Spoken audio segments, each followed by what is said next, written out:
कारुणिक तथागत भगवान गौतम बुद्ध, तथागतांच्या सद्धम्म, तथागतांच्या श्रावक संघ यांना त्रिवार वंदन.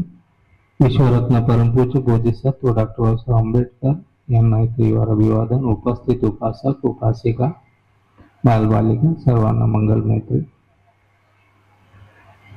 तर एवढ्यात आता 2-4-5 दिवस झाले आहे.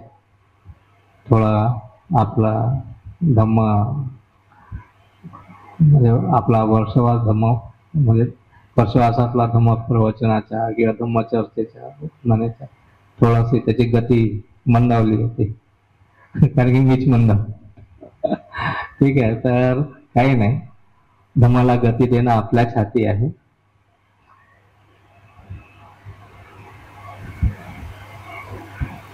धम्मामध्ये श्रद्धा असणे, बुद्ध धम्म संघाच्या प्रती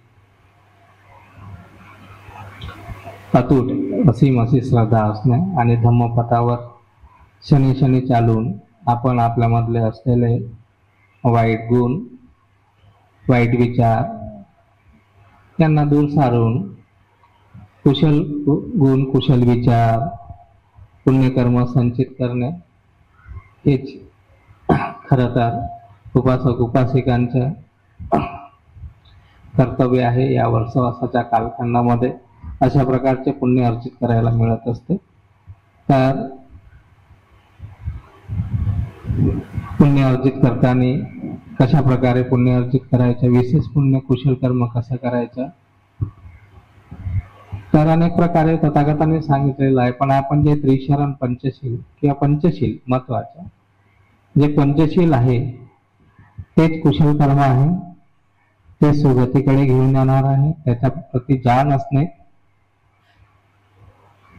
त्याच्या प्रती माहिती असणे, त्याच्यामधलं उदयवय काय आहे ते जाणणे हे श्रेयस्कर आहे. तथागत भगवान गौतम बुद्ध सांगतात, योच वसंतं जीवे अपस्संग उदयं भयं एकाह जीवितं सेयो उपस्सतो उदयं भयं. म्हणजे उत्पत्ती आणि विनाश या प्रक्रियेला न जाणता जर मनुष्य 100 वर्ष जरी जगला तर ते जीवन काही श्रेयस्कर नाही. पण उत्पत्ती आणि वय, उत्पन्न होणे आणि विनाश होणे या गोष्टीला जाणणे उदयं भयं, जो जाणत असेल त्याचे 1 दिवस जगणं ही या गोष्टीला पाहून जगत असेल तर त्याच्या 100 वर्ष जगण्यापेक्षा 1 दिवसाचे जगणं श्रेयस्कर आहे, श्रेष्ठ आहे, असं तथागत भगवान गौतम बुद्ध सांगत असतात. योचे वसतं जीवे अपसंग अमतं पदं एकाह जीवितं सेयो पश्यतो अमतं पदं. जे अमृत पद आहे, जे मार्गपद आहे, त्या मार्गपदाला न जाणता मनुष्य 100 वर्ष जरी जगला तर त्या जगणं व्यर्थ आहे. पण ज्या व्यक्तीने जे मार्गपद आहेत म्हणजे आर्य अष्टांगिक मार्ग याची जरी भावना केली त्या माणसाचे जीवन जगणं श्रेयस्कर आहे, श्रेष्ठतम आहे, 100 वर्ष जीवन जगल्यासारखं आहे. म्हणून तथागत भगवान गौतम बुद्धांनी यथाभूत ज्ञान दर्शनं पजानाति, जे जसं आहे तसं, जे ज्ञान, जी गोष्ट जशी आहे तशी चांगल्या प्रकारे जाणली, जाणत जाणत हे कुशल आहे, हे अकुशल आहे, हे पुण्य आहे, हे पाप आहे, हे वाईट आहे, हे चांगलं आहे, या प्रकारे जगत जर जीवन जगायचं असेल तर हे जे आपण पाचशील म्हणतो या पाचशीलाची तथागतांनी जेव्हा आपण सूत्रपिटक वगैरे वाचतो त्यामध्ये सर्वात जास्त अनेक ठिकाणी पाचशील आलेले आहेत. पाचशील आणि 6 इंद्रिया यांच्याबद्दल भगवंतांनी खूप ठिकाणी सांगितलंय. पण महत्वाचं काय? पहिलं 5 शील. शीलच महत्वाचं आहे. तर या शीलाची मी सांगतोय नेहमी की भावना करत करत शील घ्यायचं. जेव्हा आपण शील म्हणतो, ठीक आहे, इथे आपण तेवढ्या वेळात भावना करू शकत नाही, पण तरी पण तेवढ्या वेळात भावना जेवढी होती तेवढी करायची, पण त्याच्यावर चिंतन म्हणून करायचं.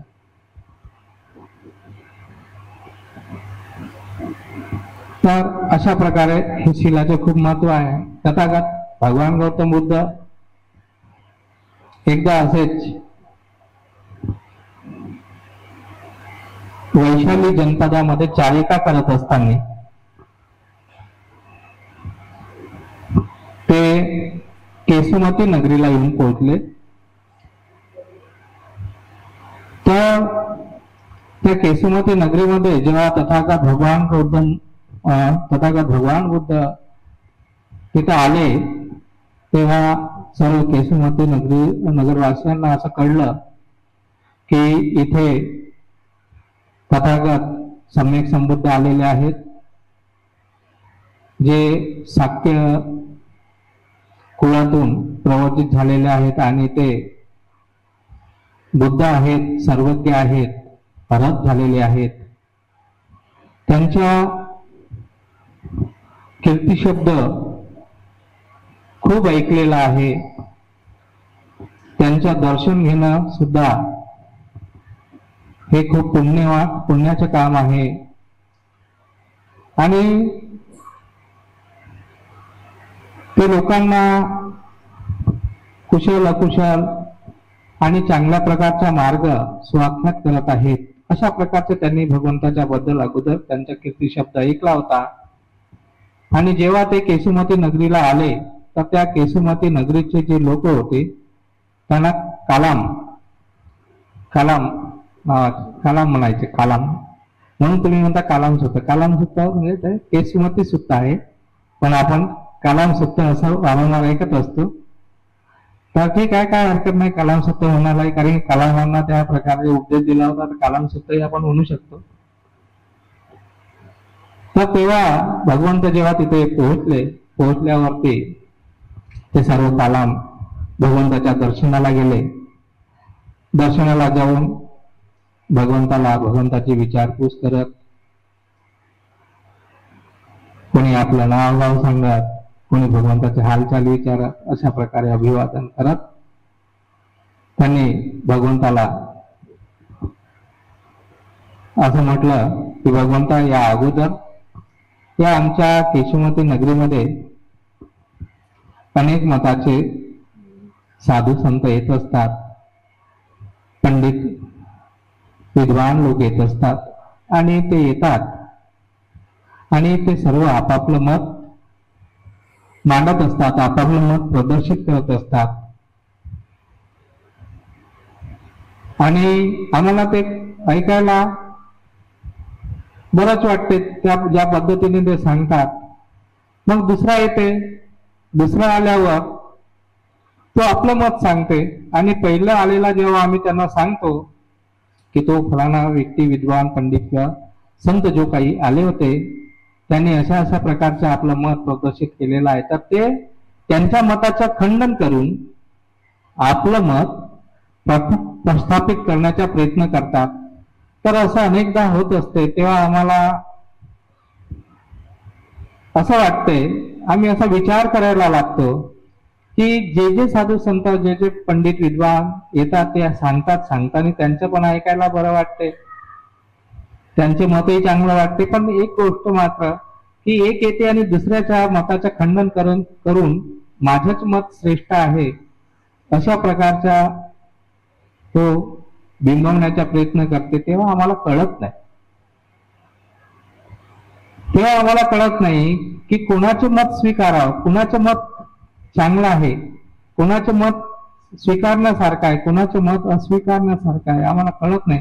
ऐकायला चांगलं वाटतं तेव्हा त्यांचे पण नाव कीर्ती ऐकलेलं असते, त्यांची पण बरीचशी प्रसिद्धी झालेली असते. मग आम्ही हे ठरवू शकत नाही की कुणाचं मत श्रेष्ठ आहे.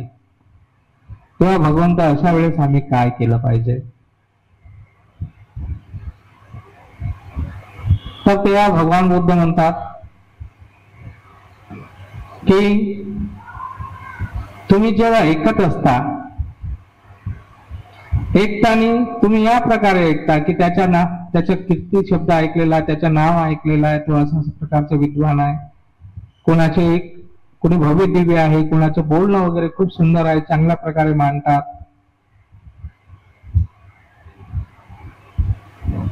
तर हे सर्व तुम्ही जेव्हा ऐकता आणि ते सर्व एक दुसऱ्याच्या मतापेक्षा आपलं मत श्रेष्ठ आहे असं तुम्ही जेव्हा ऐकत राहता, तेव्हा तुम्ही पण काहीतरी केलं पाहिजे.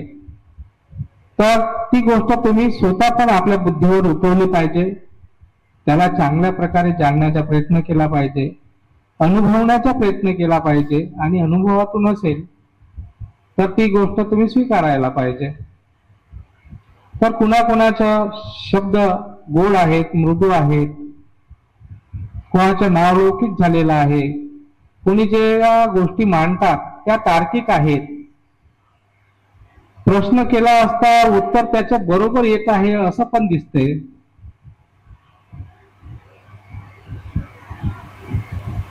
काही काही गोष्टी अनुमानाने पाहिल्या असता त्या बरोबर वाटतात.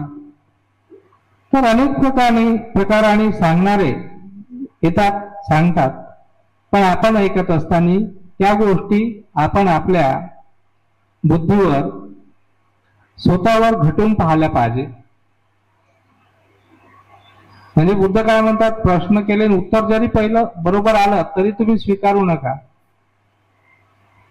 तर चांगल्या प्रकारे आपल्या बुद्धीच्या कसोटीवर घासा. ती गोष्ट तुमच्या अनुभवाला येत असेल, ते सदोष असेल तर स्वीकार करा, अदोष असेल तर तिचा स्वीकार करू नका. तर भगवान बुद्धांनी या प्रकारेच त्या पाचशिलाला किती सुंदर प्रकारे सांगितलेलं आहे बघा. हे जे पाचशिला आहे ना, तर पाचशिला सांगितलेलं आहे त्यांना. तर काय म्हणतात भगवान बुद्ध की एखादी गोष्ट लोभसहित असेल,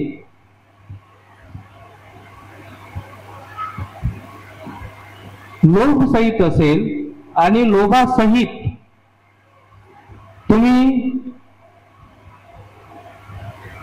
अज्ञानवश तिला तुम्ही स्वीकार करत असाल किंवा जाणत असाल, तर कशा प्रकारे सांगितलं त्यांनी, जर कोणी लोभमूलक असेल, लोभमूलक चित्ताने,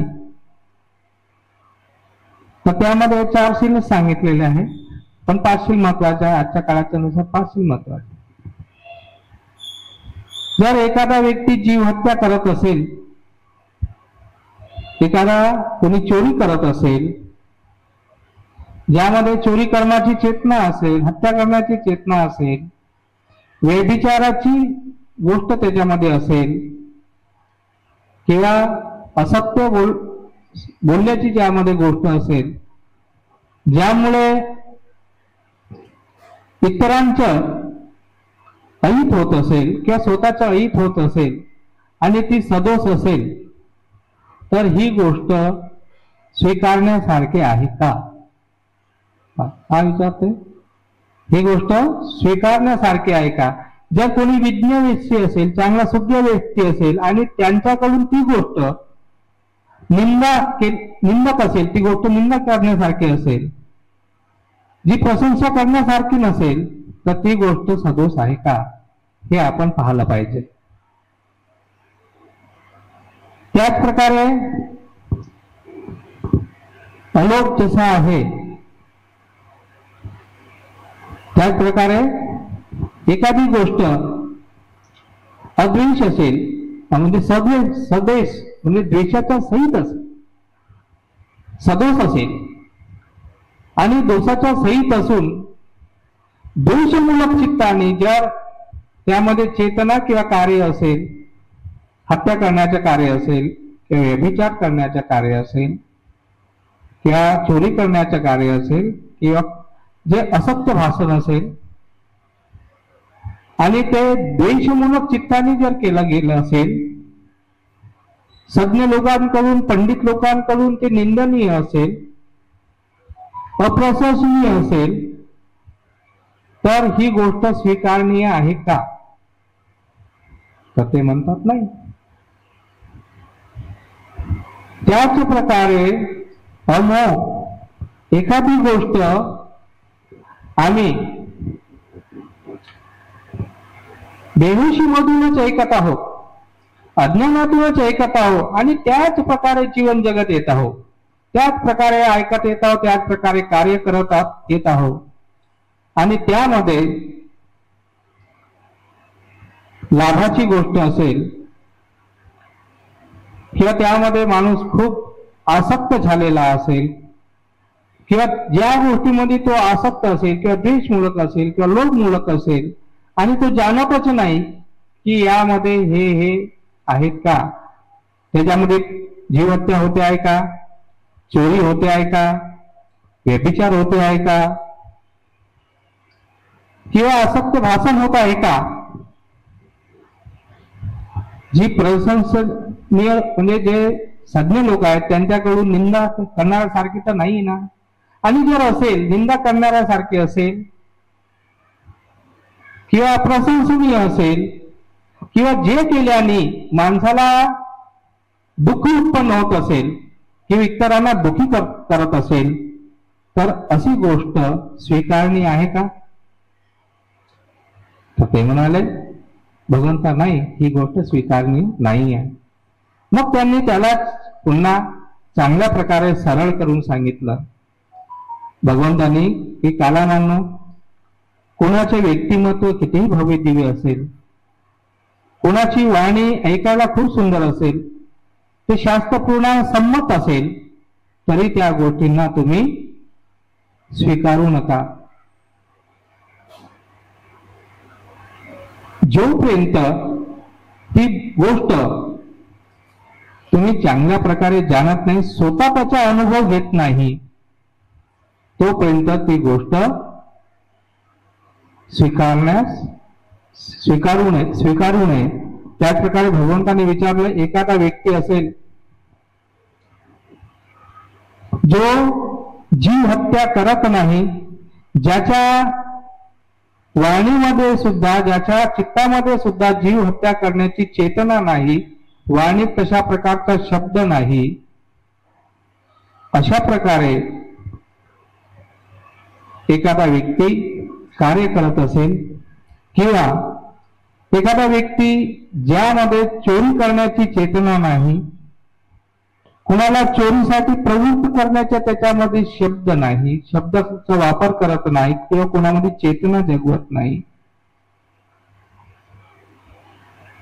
सदैव लोकांच्या हितासाठी आपल्याकडून काहीतरी मदत करत, अशा प्रकारच्या जर कोणी व्यक्तीमध्ये चेतना असेल किंवा जो व्यभिचार करत नसेल, ज्याच्यामध्ये समता भाव असेल, मैत्री भाव असेल, बंधुभाव असेल आणि जो असत्याच्या कधी बोलतही नाही आणि असत्याचं समर्थन सुद्धा करत नाही आणि जे विद्वान लोकांकडून, सुज्ञ लोकांकडून जी गोष्ट प्रशंसनीय असेल, अशा गोष्टीचा आपण स्वीकार केला पाहिजे.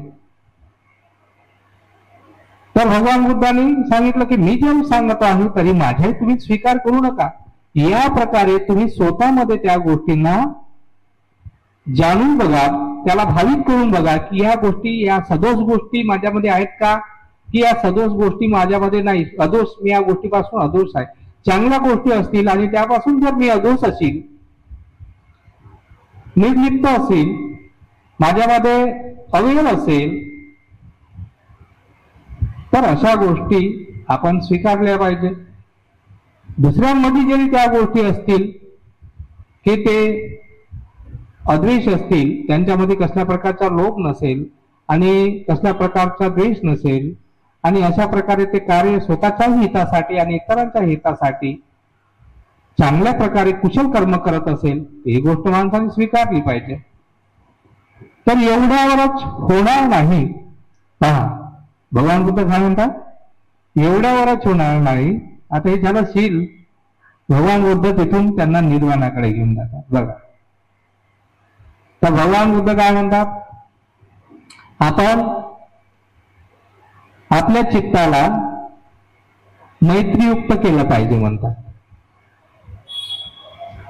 मैत्रीयुक्त केलं पाहिजे. आपल्या मनामध्ये असलेला वेग, द्वेष हा माणसाने काढून टाकला पाहिजे. तर माणसाने स्वतःवर मैत्री केली पाहिजे, इतरांवर मैत्री केली पाहिजे, अपरिमित मैत्री केली पाहिजे, अप्रमाण मैत्री केली पाहिजे. जिथपर्यंत तुमचं चित्त जात असेल तिथपर्यंत तुम्ही मैत्री केली पाहिजे. खाली वर आडवं उभं सर्व प्रकारे तुम्ही आपल्या मनावर, आपल्या मनाच्या मध्यभागी येऊन सर्वीकडे अशा प्रकारे मैत्री तुम्ही व्याप्त केली पाहिजे. या मैत्रीयुक्त चित्ताने कार्य केलं पाहिजे.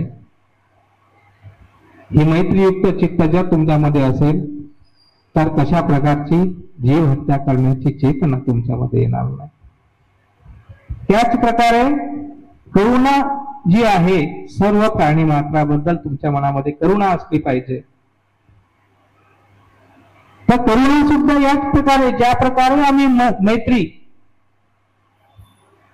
आपलाही करत असतो, वाढवत असतो, अप्रमाणात करुणा करत असतो, या प्रकारे आपल्या चित्ताने अशा प्रकारची करुणा केली पाहिजे. अप्रमाण, आडवं उभं तिरची इकडे तिकडे सगळी जिथे जिथे चित्त जात असेल आणि जिथे जिथे प्राणी दुःखी दिसत असतील, वाटत असेल या कारणाने तो प्राणी दुःखी आहे, या कारणाने तो प्राणी दुःखी आहे, तर त्याच्याबद्दलही माणसाने अप्रमाण करुणा केली पाहिजे.